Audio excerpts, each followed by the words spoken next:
სპორტული ღონისძიება სერჟანტთა მომზადების ცენტრში გიორგი ანწუხელიძის სახელობის სერჟანტთა მომზადების ცენტრში რიოს ზაფხულის ოლიმპიური თამაშების მონაწილე ქართველი სპორტსმენების მხარდასაჭერად სიმბოლური სპორტული ღონისძიება მოეწყო. სამხედრო მოსამსახურეები ერთმანეთს სპორტის 5 სახეობაში შეეჯიბრნენ.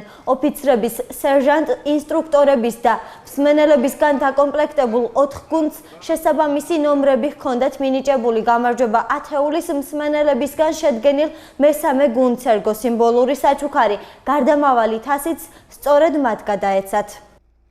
სპორტული ღონისძიება ჩატარდა 5 სახეობაში, იყო ჰანტერით აზიდვა, ერთი თვის განმავლობაში, იყო ასევე დაჭერილი დაყვანა, იყო მიწიდან აზიდვა, იყო ასევე ძელზე მიზიდვა და 5 კილომეტრი გარბენი.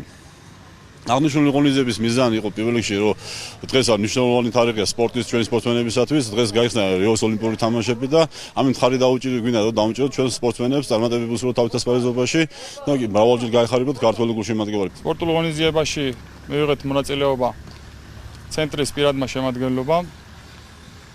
შეჯიბრი იყო ძალიან საინტერესო, ასევე სახალისოც და მოხარულები ვართ ასეთი შეჯიბრების ჩატარების. შეჯიბრის მიზანი იყო პირად შემადგენლობისთვის და საერთოდ ზოგადად შეერაღებულ ძალებში ჯანსაღი ცხოვრების წესის დანერგვა.